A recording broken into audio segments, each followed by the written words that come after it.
They say there were once 7 little goats who lived in a quiet house on the edge of the woods. Their mother told them the rules every morning before she left to gather food. Do not open the door. Not for anyone, especially if they call you by name. The goats nodded. They always nodded. They had heard the stories about the figure who walked the treeline at dusk, who knew the names of every child in the valley. That evening, the door knocked 3 times. "My children," said the voice, smooth as warm milk, "let me in."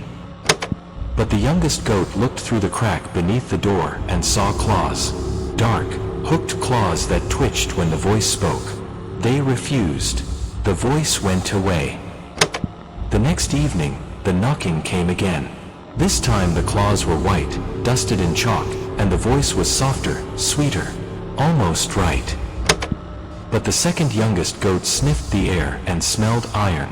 Not blood, not rust, something older. They refused again. The voice went away.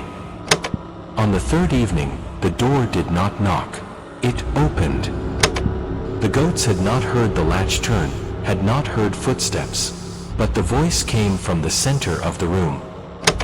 "I've been watching you from the well. You never close your curtains." The thing inside the room was tall enough to brush the ceiling, wrapped in wool robes stitched with tiny bones. Where a face should have been was a long black snout with too many teeth, all filed to the same length. It smelled of wet stone and earth turned over at night. It spoke each goat's name, one by one. The goats answered, one by one. When their mother returned, she found the house silent. 6 chairs were empty. The 7th was still occupied, but the goat sitting there did not look up when she called its name. Its eyes were dull. Its fur was damp, and around its neck hung a braided cord of 7 small bells. Only one of them still rang.